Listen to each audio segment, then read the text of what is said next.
tous. Et bien voilà, c'est déjà fini. 10 jours pendant lesquels on a travaillé avec 8 jeunes compositeurs absolument formidables que vous allez pouvoir écouter maintenant dans leur œuvre. Et nous souhaitions, Bruno et moi, travailler sur l'angoisse. On a cherché le film qui pourrait correspondre à ça. Et donc nous avons pensé au projet Blair Witch.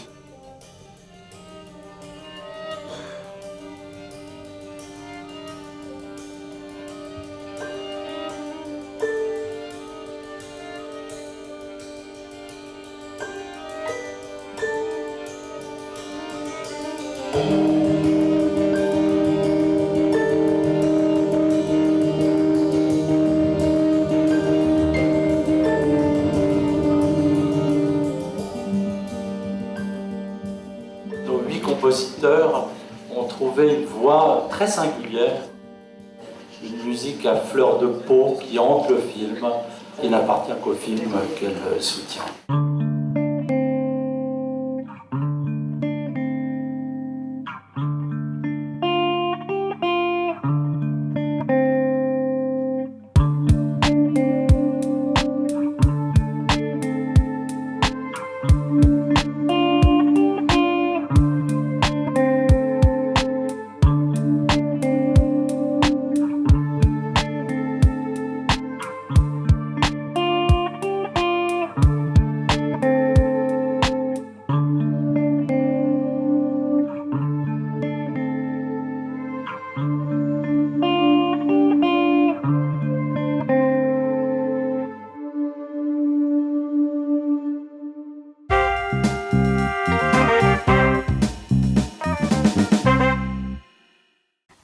Charles Berling, bonjour.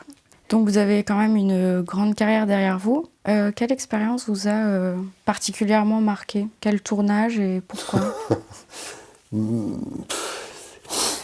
n'y a pas un tournage qui m'aurait particulièrement marqué, il y en a beaucoup. Je dirais que c'est un métier qu'on fait avec beaucoup...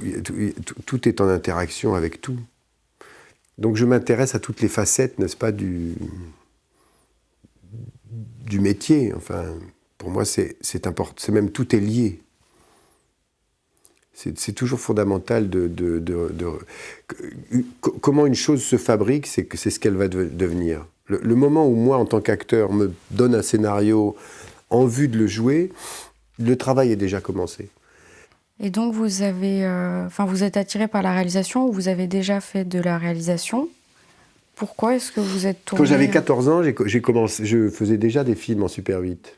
J'ai toujours été intéressé, non pas seulement par la réalisation, mais par le fait de raconter une histoire, parce qu'en plus, particulièrement au cinéma, moins au théâtre, mais au théâtre aussi, mais l'acteur au cinéma, il y a toujours un moment où il a envie d'être plus complet. Il y a sûrement différentes techniques selon les réalisateurs pour travailler avec un acteur. Est-ce qu'il y en a qui, pour vous, vous paraissent plus efficaces ou plus... Il y en a qui sont abominables et d'autres qui sont merveilleuses. Il y a mais après, c'est pas seulement la méthode de la personne, c'est un rapport humain. Donc il y a des réalisateurs avec qui ça se passe très très mal tout de suite. Et d'autres avec qui ça se passe très très bien tout de suite. C'est pour ça que vous pensez qu'on peut rester objectif même en occupant ces deux rôles? En plus... C'est encore une fois, que ce soit au cinéma ou au théâtre, c'est très très courant. De toute façon, c'est un métier où comment dirais-je, tous les agencements sont possibles, pourvu qu'ils répondent à des nécessités fortes.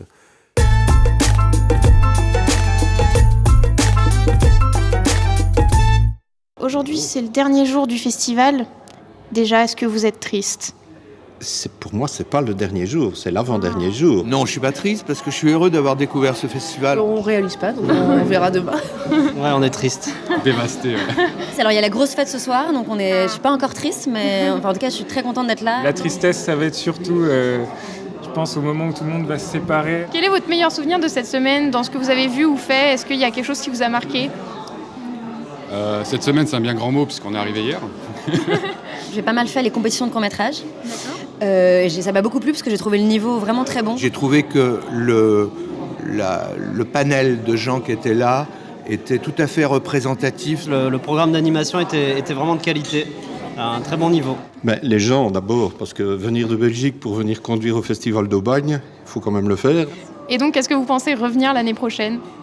Il va falloir refaire un film. J'espère pouvoir y revenir l'année prochaine, avec ma fille d'ailleurs, qui elle-même est jeune compositrice. On va espérer aussi essayer d'avoir un autre film, voilà. Okay. Si on veut de moi, pas de problème. Et ben voilà, c'était tout pour nous. Merci beaucoup.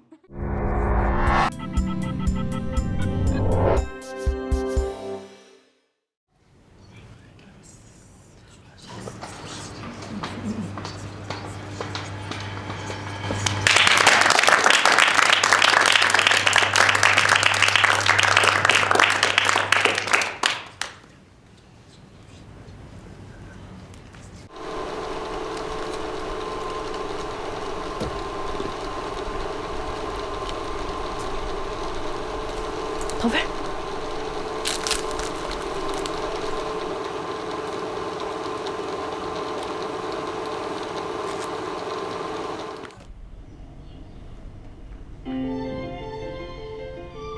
Cet avare cachait de l'or dans un fossé. Encore ?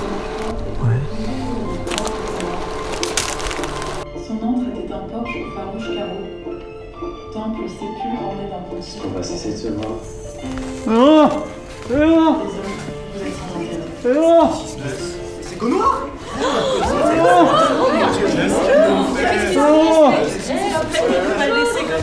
Mais quelqu'un est en train Je savais trop C'est marrant, ça va aller.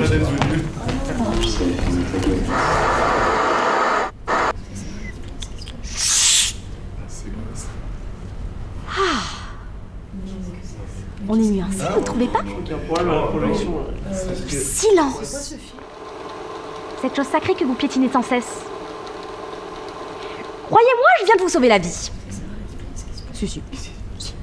Tout un film de ce jargon noir, sans pause, sans entracte, pendant presque 2 heures. Et vous seriez tous morts. Du blabla incessant, des mots, encore et toujours des mots. Qui a besoin d'autant de verbiage quand l'image fait déjà tout? Vous êtes là, tous réunis, une semaine durant, à vous pavoiser, à vous complimenter, à vous féliciter d'autant de bavardages assommants. Et vous ne vous rendez même plus compte que vous avez détruit le cinéma. Le cinéma a démarré et grandi sans parole. Il a fait son histoire et sa gloire sur l'image. Et combien de chefs-d'œuvre muets éclipsent sans peine toutes vos jacasseries? Si vous aimez trop le mot pour pouvoir vous en défaire, allez donc au théâtre! Là! Le bavardage a sa place légitime! Donc ce soir, vous ne verrez pas le film de votre Gonoir chéri. Je vous épargne un tel affront. Je vous ai déjà préservé de sa présence encombrante pendant toute la semaine. Alors laissez-moi au moins la liberté de choisir le programme du soir.